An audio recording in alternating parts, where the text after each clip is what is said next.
everyone. Welcome back to Weekends with Anna and Michael. Joining us now, and we're very excited for this conversation, is Kshama Sawant, who is a city council member in Seattle, Washington.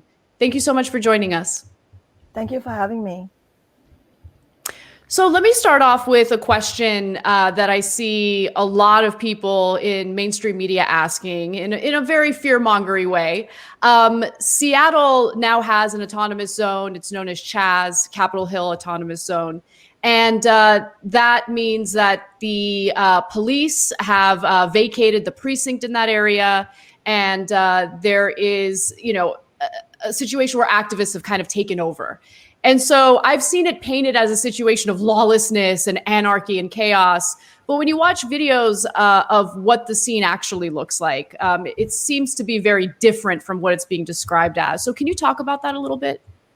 Yes, what's come to be known as the Capitol Hill Autonomous Zone right now is actually a zone of peace, and it's like a street fair. People are gardening there, but it's also a space that has resulted from a small yet significant political struggle as part of this nationwide and indeed global era of rebellion against racism and against police violence.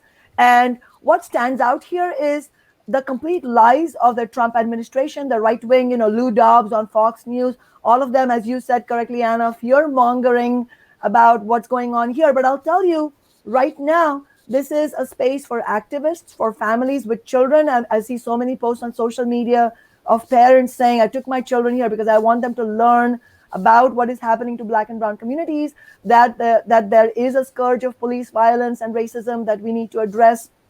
So it's all extremely positive. And what stands out here is the contrast that we have right now in the autonomous zone compared to what it was for 8 days and maybe even over 8 days. And it really is striking that since the first day of protests in Seattle in solidarity with the Justice for George Floyd protest on May 30th, we've had every single day and virtually every night just horrific violence from the police against the peaceful protesters. And I can bear personal witness to this because I was there Sunday night at the autonomous zone. I mean, what's now the autonomous zone, but at that time was really like a war zone where we were on the front line, just a few feet from the police. The police were armed to the teeth with their riot gear, with their chemical weapons. I mean, this is no exaggeration. We saw this with our own eyes. And then one moment we were having political conversations with so many of the young people who are organizing the protests. And the next moment we were getting maced and tear gassed, and we had so many flashbang grenades thrown at the crowd, and the medic tent was targeted multiple times.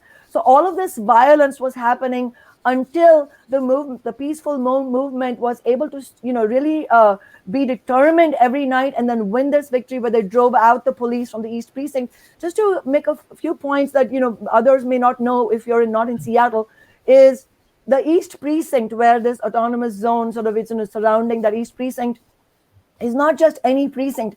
This is in the urban core of the city. This is in my district on Capitol Hill, which is the urban core of the city. It has a whole history of activism and gay rights movement and so on.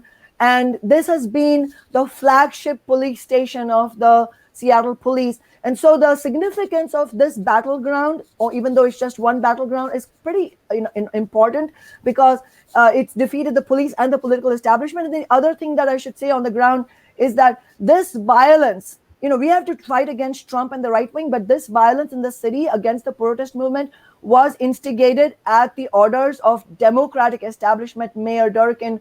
So it's no surprise that tens of thousands in Seattle are demanding that she resign.